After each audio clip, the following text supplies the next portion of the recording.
TV, the destination for TV superfans. Producing after shows for over 300 of your favorite TV shows.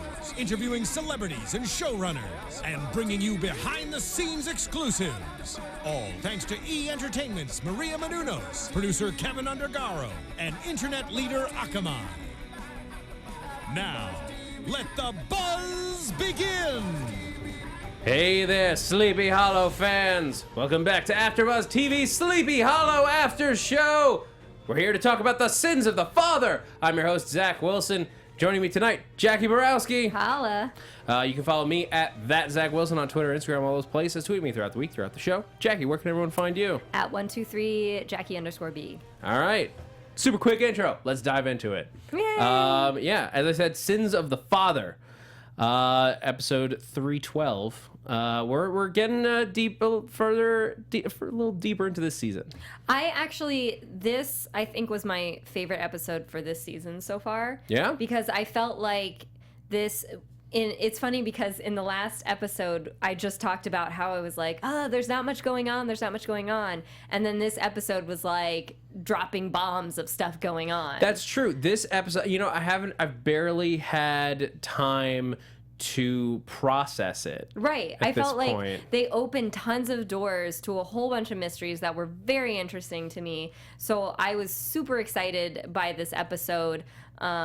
For the promise it showed me as far as like next episode. Yeah. Because I just watched it. I didn't watch it Friday. I've been super busy, so I just watched it right before we came in here. And yeah, this episode is just full of stuff. This is good TV. Yes. Because like we got a monster of the week that was well designed. It was built not just from random monster being thrown at us, but from deeper character stuff going on. Right. It linked to the overall story. Yeah, it was linked to our characters that we've had since season 1. Right. It was built around new characters that we got this year, and also managed to give us little things, little pieces of like these new storylines, like Papa Mills, which we'll get into. And we'll get into August Corbin. Again, 2 father roles being played against each other. That's the kind of parallel you want to see. And like we only had to deal with Pandora and her super misogynistic boyfriend, the chosen one, for one scene. What's so funny is when that episode opened, I was like, oh, he's like laying in bed asleep, which is pretty much what I figure he does all the time. Yeah. So we have this scene where he essentially does nothing, and then we move on to all the interesting stuff. And I'm like, look, Sleepy Hollow holds its own without this character. Like, it has so many other interesting things going on. It doesn't need this character. It has so much to do without the chosen one. Maybe he's a little cranky. He's like, I'll give you a little bit of power. And she's just like, no, I wanted more. Because, like, I gave you all of my power. Screw you, chosen one. I know. They are basically it's a non-veiled attempt at setting Pandora up to betray him, because she clearly does not want to be in this position anymore. Exactly. And like we've been talking about this for like 6 episodes at this point. Because like we know it's starting to get too much like whiny Jeremy sitting on the floor, like that's what that character's name, Jeremy, Harry, their kid. Henry. Wasn't his name Jeremy at some point? I don't remember at this point. Henry, Ichabod's kid. One of his names was Henry. Yes. So this is like, it's gotten to the point with like Henry sitting on the floor with nothing to do, where you feel like, okay, I know this is a good actor, and it's the same thing with the guy who plays the hidden one. You're like, I know this is a good actor, but like what they're writing for him makes me not like this character because it's useless. Yeah. Well, it's like I felt similar, like eventually I felt similarly about Katrina. It's like there's a lot of good stuff there, but it's just not coming through. When you just have a character that's sitting around doing nothing, I mean, you basically are starting to have the plot of like a children's like cartoon where the evil person's just like, mwahaha, I will get them, mwahaha, I'm gonna sit here and twiddle my thumbs, mwahaha. You wish you could be my equal, right? And as I suffer, so shall you. Lame. Like, dude, she's helping you out. Like, Stop it. I mean, maybe he's just not getting a good night's sleep is the end of the day. And that's my transition to tell you guys about our sponsor for tonight's episode, which is Casper Mattresses. Guys, I mean, we can't bring you this content for free every week without our sponsors. So thank you. We're just taking a moment to tell you about them because it's a fantastic way to help support us at the network because we, as I said, we bring this to you for free every week. You can get us on iTunes. You can find us on YouTube. You can find us on SoundCloud. All those places completely free of charge. You get this and over 100 other weekly shows here at AfterBuzz or our partner networks, Popcorn Talk, BHL, Book Circle Online. All of that brought to you completely free. And so part of the way that it is through our sponsors. And let me tell you about Casper Mattresses, which clearly the Chosen One is not using. Yes. Because Casper mattresses are changing in industry, and that's not easy, but we're seeing it more and more. You see it with apps and startups, like we're not using taxes anymore. We get a lift. And with Casper, mattresses are not the same anymore either. These guys are turning it into a commission-driven mattress showroom on its head. Like, that's out the door. Now, it's not just me that can talk about Casper all day. It's one of the most awarded mattresses this decade. And in 2015 was named one of Time Magazine's best inventions. Casper mattress is the perfect mattress for all sleepers. It's engineered for supportive comfort that guarantees a great night's sleep, just like their new sheets and pillow. Their unique pillow design, it's in pillow inception, guys. It's the perfect ratio of squish to support. I like that. Yeah, squish to support. The perfect ratio of squish to support. Yeah, because you want a squishy pillow, but you want one that doesn't make your head hit the mattress. Yeah, it's not the kind of support that the Chosen One is giving to Pandora.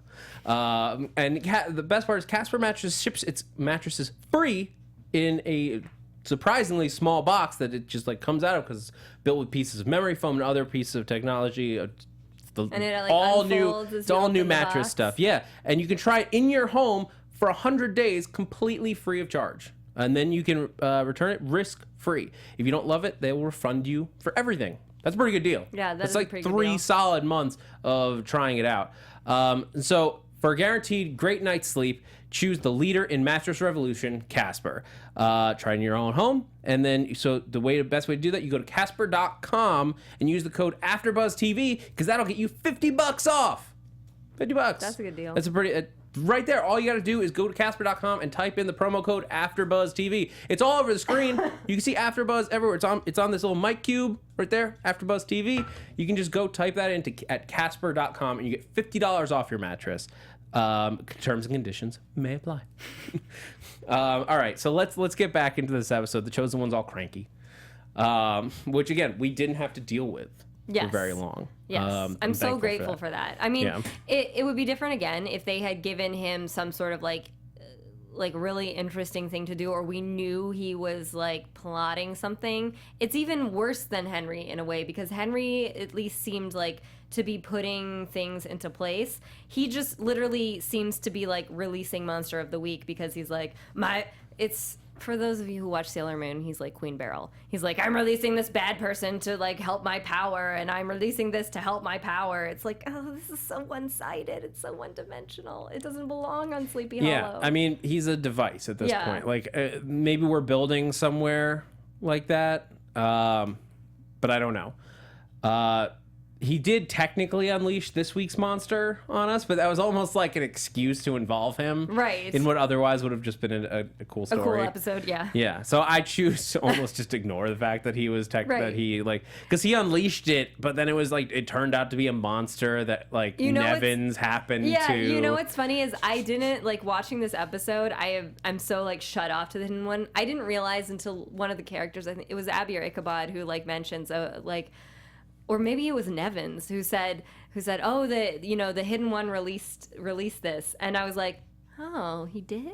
Like I was like, that's how much I was like, oh, I just figured it, initially when I was watching the episode, I just figured it had to do with them finding the urn, and it was immediately released, and so it wasn't until there was like an afterthought, like comment by one of the characters that I'm like, oh, it vaguely connects to the hidden one. Whatever, moving that aside.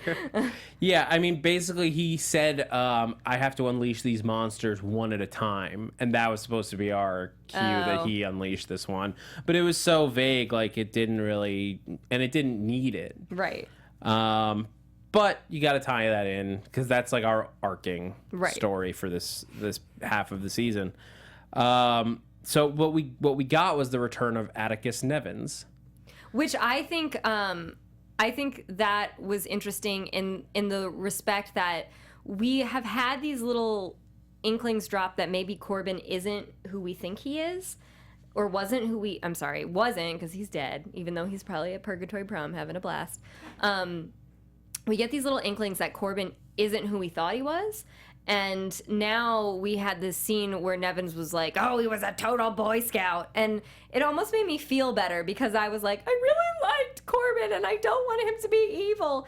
So I don't want his memory to be marred. It's so funny because I don't know if you feel this way, but I feel really tied to that character, even though we saw him in like one scene basically, or a scene or two at the beginning of the season 1. Yeah, it was in the pilot. Yeah. And like I think he might have shown up in like 2 flashbacks season 1. And I think that was it. I mean, it's also a testament to all of the actors who play people that knew Corbin. Like, you have Abby knew Corbin, Jenny knew Corbin. Of course, we have Corbin's son. He raised half of this town, Yes. basically. Like So- he was the only dad around. So it's good that they play that reference to him with such a reverence, and the script is written in such a way that that you really feel like this character is still like a part of their lives. That I have become really invested in his legacy, just like the characters have become invested in his legacy. And so when people are like, oh, he might be bad, when you kind of got that idea he's dealing with Nevins and like, what's that? That's so, like, Nevins seems pretty screwed up. And then Nevins comes out and basically says he was a Boy Scout. You're kind of like, okay, August Corbin was a good guy. He was a good guy overall, his master plan was good. But I thought it was interesting, though, that Nevins was able to trick our team into getting Corbin's files. Like, that really bugged me. Like, I thought our team was better than that. Yeah, not to mention, like, that wasn't that crazy of a hiding place for Corbin. Like, we've seen him have way more elaborate hiding places back in season 1. Right. Like, he was, like, cabinets within cabinets within cabinets. Yeah. Like, not just, like, a false bottom on a drawer, which I think, like, Jenny at most, just Jenny would have been like, yeah, you check the bottom, like, because that's the first thing you do when you hide things is you create a false bottom.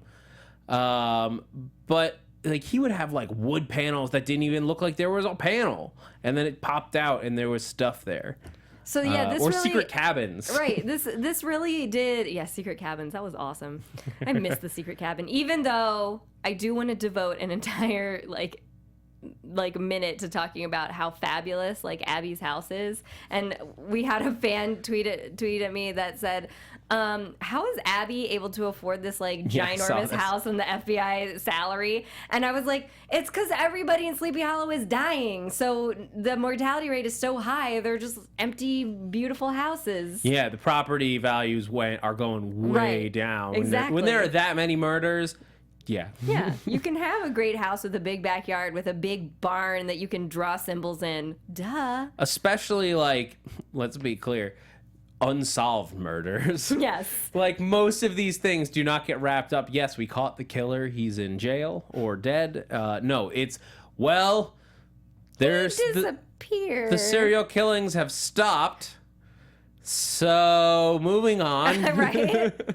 That's what I would love, a show about like the people like that are like witnessing all this stuff, all these murders, and like no one's explaining. Right, that moment where you have a townsperson who's like, I'm kind of scared about what's going on. Just like one day, like Sleepy Hollow Town Hall, where someone stands up. I have a question. There are approximately 30 murders that have yet to be solved. Many of them multiple murders happening with the same style. Can we get an explanation to what's happening? Do we need to evacuate? Right? Is this an epidemic? Because at this point, it's been going on for 3 years. It's very disconcerting. Yeah, don't live in Sleepy Hollow. No. And the question is, I mean, again, I'm not saying that like the FBI pays a bad salary, but you have to think Abby is taking care of herself and Ichabod. So, yeah. And she's got to change clothes a lot because she gets blood in a lot of her clothes. And I'm sure that's not easy to wash out. And she has some really nice outfits. Maybe she just has really good dry cleaners. That's true. The Sleepy Hollow dry cleaners is like, yeah, bring it to me. Or maybe maybe there's just like a spell that Ichabod found. Like, to get blood out, just chant these Wiccan verses 3 times. All the blood goes to another dimension. And then you wonder, like, I'm like, why doesn't Abby just say to Jen, why isn't there just a scene where Abby says to Jenny and Joe, hey, like, I have this big house. Maybe you guys could come and live in it too because you're living in, like, a trailer at the edge of town. Yeah, they probably wouldn't want to, though. I know. Plus, like, I want that to happen. I want that gesture to be made. Plus, like, you got a nice house. Like, now you're going to have 4 people living there. That's true, but like, what if it's a 4-bedroom? We don't know how many bedrooms there are there. I mean, that'd be a little nuts if Abby had bought a 4-bedroom house. 2 I could see, like, or 3, like bedroom, guest room, office. But with a yard that big, wouldn't you think it has to be at least 4 bedrooms? Maybe. Because that's what I was thinking. Like, if it was, 2 bedrooms are usually like a townhouse or a condo. They're not usually.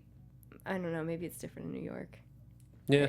No, I mean, I grew up right near Sleepy Hollow, like 2 towns over. Yeah, so you should know. How many 2-bedroom houses are there in Sleepy Hollow? It's a pretty, like, suburban neighborhood. Like, yeah, there would be plenty of 4-bedroom family houses. But that was my assessment. Yeah. I just read that house with, like, how big the kitchen was and everything. I was like, that's a 4-bedroom house. Plus, like, do you really want your sister moving in? Then she's, like, hooking up with her boyfriend who's, like, your pseudo-brother. I have a sister, and if she needed an extra space, I would let her move into my 4-bedroom house. Yeah. But Jenny would never ask. She would never say that she needs. That's true. But I mean, I think Abby's the kind of person who would say, I like this, like, very long hypothetical house situation. All right. We should get back on task. That was just a fun aside. But let's talk about the Scarab. This is a cool monster. I also, so that moment towards the end when it's revealed, like, that the Scarab is inside Nevin's and it's, like, coming out, I was like, no, yuck, ew. That was so terrifying to me. The way they did that, it was so well done in a way that I was totally grossed out. Just totally grossed out watching that. The thing crawling. The thing crawling out of his body, like, and it's, like, poking through his skin, and he's like, it's inside me. And I'm like, no, gross! It's almost the way it had to be, though. It's like, that would be the logical conclusion because they searched him. Again, good episode. Because, we're grossed out by that. Yes. Like, it's super weird. And it's super well done, whereas, like, our team is weirdly good enough to, like, search him and know that there's no Scarab on him, but then, like, accidentally let him get a hold of Corbin's files. I'm gonna let that go. I'm gonna let that go as a plot device thing, but I do think that, those little details, I love those little details. Like, it's not just in his pocket, it's, like, inside of him. Yeah. But it was a cool thing. I like that they're bringing in this, like, more Egyptian mythology, like, or they were in Iraq.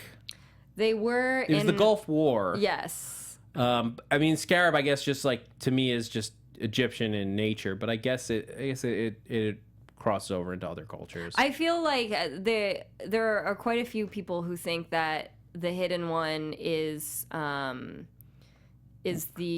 Ra, the main Egyptian god. He's definitely I think he's gonna be. We're effectively supposed to take him as a conglomerate of, like, multiple versions of the same god from, like, different, like, he's Ra. He's I forget what the other ones that we were saying he would be, like, not Apollo, but, like, or he's Ra. He's Hades. Mm-hmm. He's Satan. Like, he's the god of the underworld. Whatever religion that is, he is. So it makes sense if they were in the Middle East. Like, I guess they would find this urn that had been maybe moved around or something. Yeah. I guess it could. Yeah, it could have traveled. And I like this idea that you have Corbin has this rich backstory that, like, back to the point that he was Joe's age now. that he had been dealing in the occult. So we kind of learn just how well knowledged he is about it, which I feel he was about it, which I feel will come up later. Yeah. I mean, I'm looking forward to seeing, like, well, we're not going to see much more of Nevin's, but like we could see the result of his like network. I liked that end scene too, where it's like Nevin's. You think, okay, like Nevin's is in cahoot with this guy who is Reynolds, like in charge of Reynolds, and then he hands over this information, and the guy like cold-bloodedly shoots him, and you're like, oh crap! Like that to me was a game changer because you're like, now this guy is way shady. We know the guy who is what's this character's name? Jack Walters. Yeah. The guy who is Reynolds' boss. Yeah. He's his boss? He somehow supervises him. We don't know what his position is. There's a bunch of chatter in the chat roll that what if he is a Hessian? Oh. I would love that. Yes. I would be an awesome way, because like that was the huge thing in season one, like that we've just completely forgotten about, is that the Hessians were a major force in American like history and whatever's going on. Yeah. And because like we're dealing with Ichabod and the Revolutionary War and the Hessians were there, like that was the perfect way to like tie the two together. I like it too because they had set up the Hessians as this like secret occult thing kind of. And I like that it's like we deal so much with the occult in Sleepy Hollow. It makes sense to have that kind of through line. Like, why else would this guy be doing it unless he was part of this like secret organization? Yeah, it would be great, and it would explain what's going on. What, like, if that's true, like, would it then say that Reynolds might be a Hessian? That would be crazy. Because they seem to be, like, when we saw these two characters talking on the phone the last time, they were talking about Abby. Right. And saying, like, she's not ready. Like, they basically are aware of, like, stuff, like, behind that word that like, on the surface, we thought, like, oh, they're not, like, Reynolds doesn't know about any of this. Right. Like, standard, the boss doesn't know about all my side mystical dealings. It's almost what people wanted to happen with, who was Abby's boss in the last season? That woman. Was that Ramirez or I always got her name wrong. Maybe it was Ramirez. I'm so sorry because season 2 is like a black hole for me. But it's like what people wanted her character to be, like somehow in on everything, and she just kind of like fizzled out. So it would be so interesting to have that kind of storyline with Reynolds. And now, because we had Jack Walters like exchange this information and then shoot Nevin's, I guess, like, I don't know if you guys all assumed this, but I just had assumed this character, Jack Walters, was like Reynolds' FBI boss.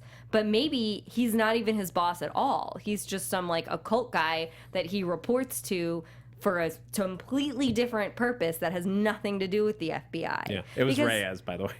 Oh, Reyes. Thank you, Chad. Thank you. But he did meet him at home. So, like, you have to think about that, too. Like, I'm like, yeah, he hasn't... after that, I'm like, this is a good episode because it really made me think about that relationship, whereas before I just assumed it was a work relationship, and maybe it's just nothing to do with work. Yeah. You never know. The people are saying maybe a Mason faction. That would be... we talked about the Masons a little bit, but, like, I could see that coming up. Like, that's a major part of American history. Like, or we think it is. Like, who knows? And what if... And the thing is, now we don't know if Jack Walters got this information because he's a good guy or because he's a bad guy. Like, I mean, so it's the coordinates of the 9 sacred sites. Yes. Which is, we don't know what that is. So that's a whole another interesting mystery. Yeah, it reminds me a little bit of this theory. I've talked about it on, I don't know if I've talked about it on this show, but I talked about it on other after shows.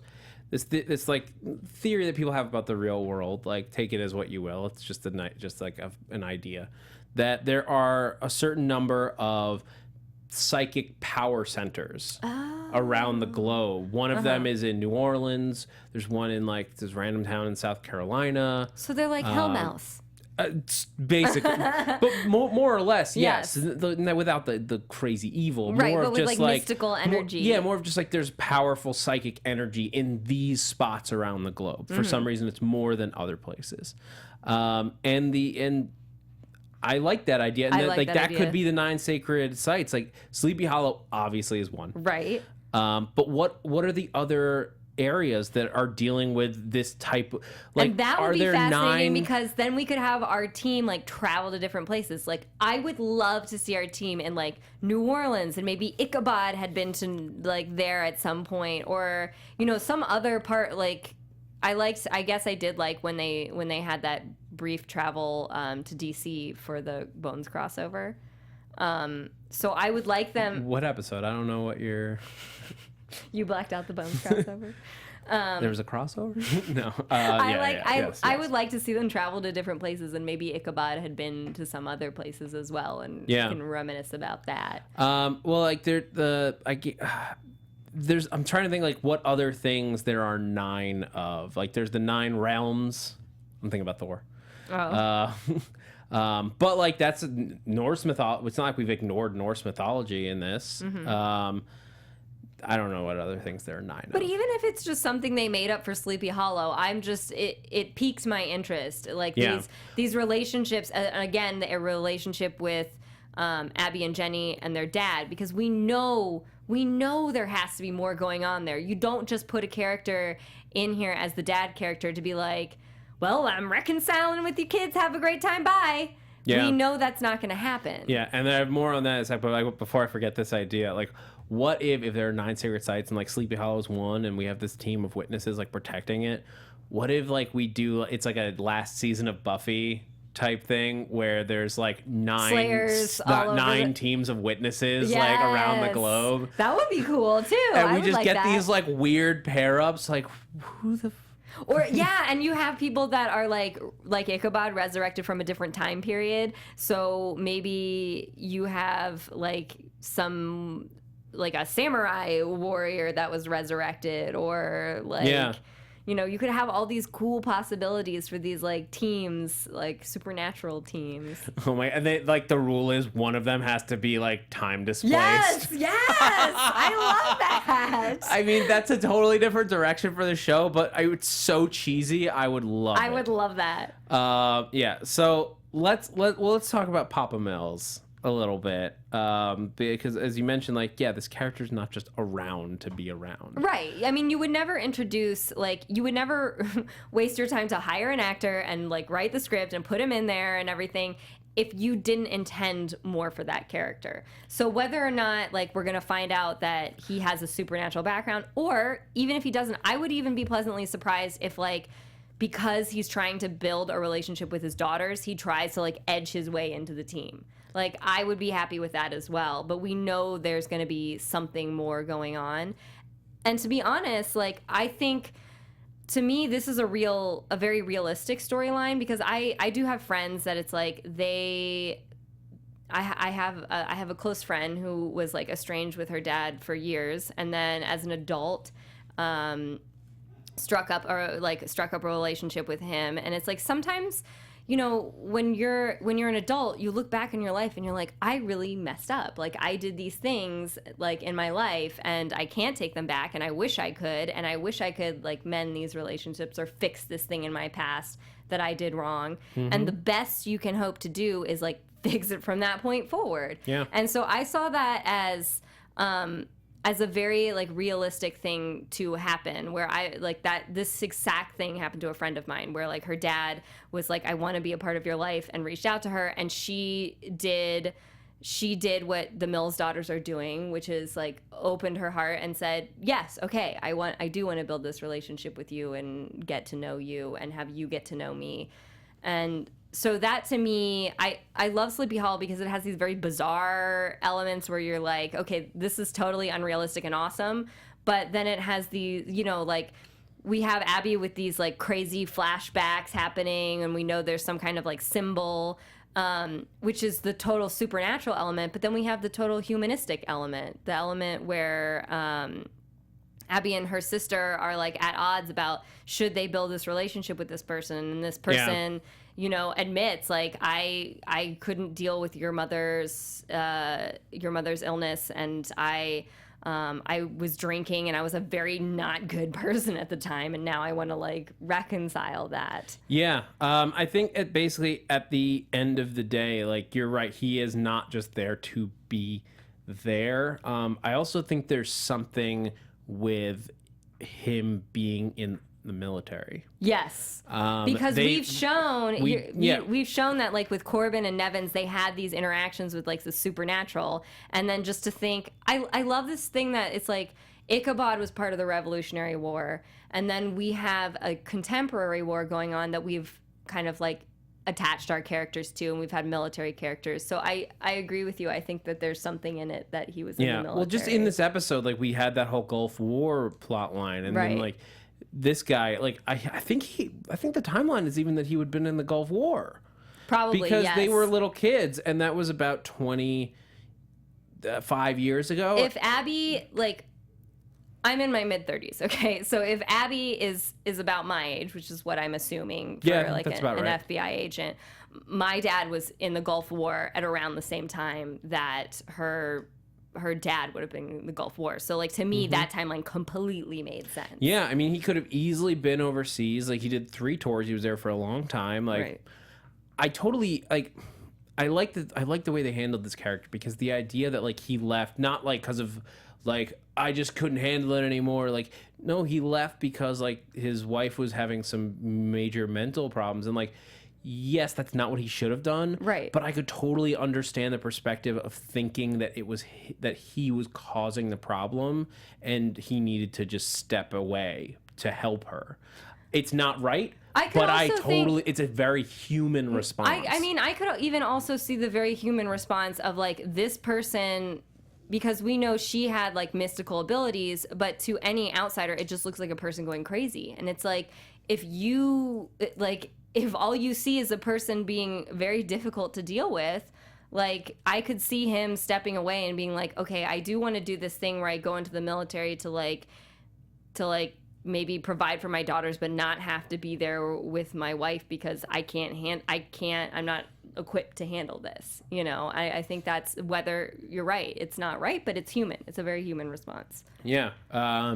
Speaking of Abby starting to lose her mind or worrying about her mom losing her mind. Also, that whole plotline is so fascinating to me, because we know it has to be connected to that time that she was in the catacombs, as Matt Lieberman would say. It has to be connected to that time that she was in the Hidden One's catacombs, because she keeps having flashbacks to where the sword, where she stuck the sword into the stone, into the well, and then traveled down, and then she keeps painting this symbol. And so that's so fascinating to me too, because I'm like, is she possessed? Like, what happened what happened there that is like reappearing, like PTSD almost here? And we know she's been journaling, so I kind of feel like it's this weird parallel where maybe something's going to come out in the journaling that she had just totally like repressed from being in that time, being in that space for a year. Yeah, I mean, that's true. Like, we didn't see all of the time she spent down there. We saw like a few days out of like the months and months that she was there. I mean, that she's seeing the symbol like floating places. She's painting it into the wall, and she's like, "You saved me. I'm yours." Who like, saved you?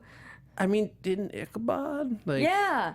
And I wish that I had more to like go on at this point. Like, I mean, for the conversation's sake, like I like the pacing of like this hint. Like I didn't need more in this episode, but yeah, I've got no idea. I've got no idea who she could possibly be thanking. I don't either. And this is why I love this episode. It's like, it just opens up these like really wonderfully intriguing mysteries, and now you're hooked. Like, before, I feel like I was hooked just because I love the characters, not necessarily because I was enjoying the plot line so much. But now I'm like, I love these characters, and I'm excited that they have something really cool to do right now, which is solve all these mysteries. Yeah. Oh, so many mysteries to solve. There's a ton. One mystery I have, though, is how did Nevins get Abby's number to, like, he, like, texts her his location, like, meet me here. And I'm like, wait a minute. When did they become text message buddies? Like, why does he have her cell phone phone number. That is not okay. I mean, he could have, at minimum, he could have just used the Scarab to like torture somebody and get it. That's true. But the thing is, like, I want to see, because all we see is like the location and like meet me here, and I'm like, I want to see the message that went up to that. Like, is Nevin's in your phone and you know it's Nevin's? Or if it's not, he's like, hey, it's Nevin's. Got your number from the Scarab. Meet me at this location. Boop. Guy, hey, Scarab gave me your number. Hope that's cool. You should probably meet me here. People are going to die. Bye. Yeah, and he, like, I mean, I think he's just a resourceful guy. Yeah. Like, he built a whole criminal network. Like, I imagine he has one hacker. And, like, him saying that, like, none of his contacts will, like, talk to him, like, we know that's probably not entirely true, since pretty much everything he did in this episode was a lie. Yeah. We do know that, like, Randall Martin had taken over for him, or was How trying random to. was that too? Like, that scene, like, it was so great in the way that I did not expect Randall to die, and you're just like, he's talking to you one minute, and the next minute he's like gutted, and you're like, what? I did think that there were going to be bigger things for that character, and I wasn't particularly attached to that character one way or another, but I was just like, wow, that was a shocking death, because I just, and that was a lot of money. Yeah. A lot of money. Like millions and millions of dollars. It was a coffin full of money. That, I mean, and that's a whole, like, it's like, okay, well, what do they do with that money? Buy a house? They could buy a lot of houses, apparently. They could buy tons of houses. Joe and Jenny don't even have to move in with Abby. Yeah. They can just take that money and buy their own house. Maybe they could buy the next door, and they could be neighbors. Yes. And, like, you'll see, they'll, like, come outside, and Ichabod's his eyes are just, like, poking up above the fence. Oh, like the guy from... like Wilson. Like Wilson. Yeah. Verily, can I borrow your lawnmower? I like that. That's the sitcom version of the show. All right. Any other thoughts on this episode? My only other thought was the wonderful Ichabod feels at the beginning when he made her a dinner, but then she rejected it. Yeah. See, all you Ichabod shippers, like, the opera thing was a little funny, and the Charlie Brown moment was cute. There were a lot of funny moments, like the moment when they give Nevin's the food and he's just like totally pigging out on it, and they're all staring at him. Though I love those little moments that lighten up Sleepy Hollow. Yeah, but it was scenes like this that I stand by my non-ship of, like, it's cute between these two, but, like, I don't get a romantic vibe between the two of them. I think this is what I see. What I see is two characters that, like, have an interest in each other, but sometimes when you're that close to friends, you just don't know how to go about it, because you're like, okay, I feel this vibe, but I don't know, like, if I can act on this vibe, because I don't want to step over that bound, and then now we got to be the messengers and the chosen people together, and then if I step on your toes, then it's going to be really awkward working with you from now on. I mean, yes, I've been there. Like, I get that scenario. I just, like, and, like, the dinner as a thing, yes, I see that's sort of what's happening here. The way the actors play off of each other, just, like, as soon as they start talking, I'm like, that's not reading to me. Like, with Jenny and Joe, the instant they started talking together, I'm like, oh yeah, there's fire between the two of these people. Like, these two connect in a way, like, of just a visceral way. Like, beyond just friends. We shall agree to disagree. Yes, we will. And I'm getting told Zach the chatter says, I am in denial. Somebody just says, yuck, Zach. Like, everybody, we shall agree to disagree, yes, Mr. Wilson. And so, I think with that, it is time for a trip to Sleepington Abbey. This week on Sleepington Abbey, Mr. Crane and team must tackle a monster from the ancient Iraqi caves. Mr. Nevin's kept the Scarab from that creature in his insides. It was most scandalous. Most scandalous and horrifying, if I do say so terrible. myself. Yes. I heard that Miss Abby and Miss Jenny were both visiting their father, who has been much displaced throughout the years. Most scandalous. Most scandalous. Most scandalous indeed. I clutched my pearls. I heard that Mr. Reynolds was calling about to a mystery man whose identity is only vaguely known, and And he may or may not be his person of employer.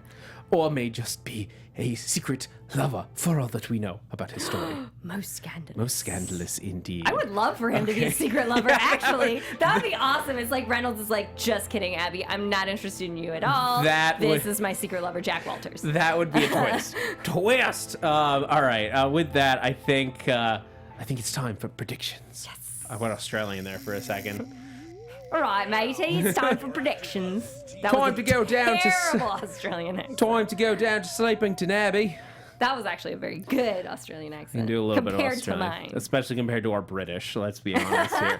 All right, let's. So next week, what we saw in the preview is very quick, but what we saw was there's alchemy design. The Ichabod's talking about alchemy designed to augment humanity, and then the weirdest cheesiest interaction that I've seen, at least in a preview for this show, because it's just Ichabod going, "Oh my god," and then they turn around on what looks like a goat devil, like this most ridiculous devil creature, and he just goes, "No, I'm the devil." What?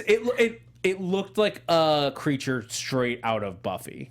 Like, I know that it's the third Buffy reference and people get a little tired of it, but it's also because I just got my girlfriend into watching Buffy thanks to her sister. You know what's interesting though is like a lot of these shows today, when back in the 90s, these kind of occult TV shows weren't very mainstream and they didn't have a lot of them. Yeah. And it's only because of shows like Buffy that shows today have these kind of things. And it's not, we're not trying to say Sleepy Hollow is Buffy or Sleepy Hollow is equal to Buffy or anything like that. It's just this is a reference point. It was mainly that the creature was talking. That's the thing. It's not that it was like that the rubber stuff that we saw in so much in Buffy. Well, but you're right, because Sleepy Hollow, traditionally the monsters, unless they're an actual person, like we had that kind of devil woman with Holly. Ugh.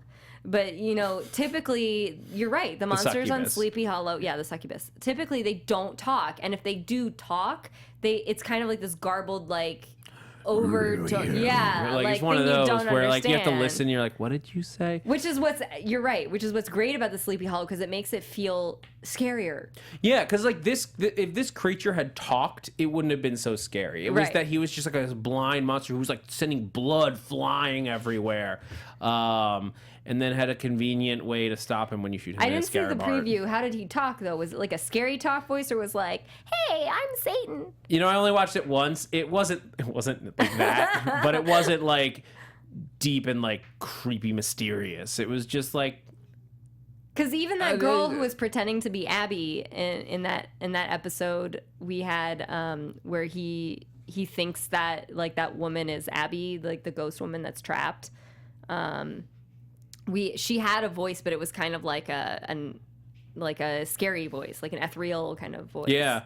Going forward, I think at this point, that as far as the 9 sacred sites, like I said, I this is a big swing, but I think we're gonna get other areas and other things that are like Sleepy Hollow that we never realized were going on. That there is hell, that place is gonna come to Earth.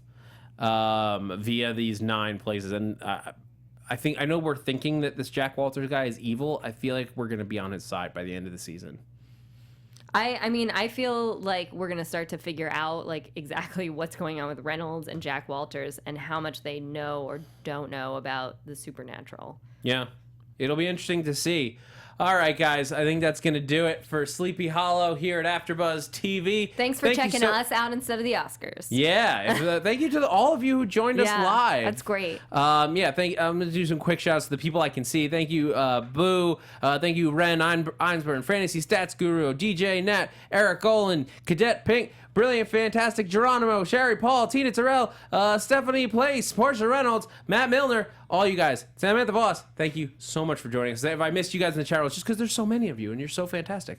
But we'll be sure to shout you out in the next one. And like I said, go on, like we said before, go onto iTunes, hit us with a review, and when my computer can load them more effectively, I will have them to shout you guys out. So we'll do that next week. So until then, Jackie, where can everyone keep up with you? My website, 123jackieb.com. That's where my Twitter, Instagram, and blog are. All right, and you guys can follow me on Twitter, Instagram, and YouTube at that Zach Wilson, ThatZachWilson. And also here at AfterBuzz on a ton of shows. Better Call Saul is going into its 3rd episode this week. It's going to be a blast.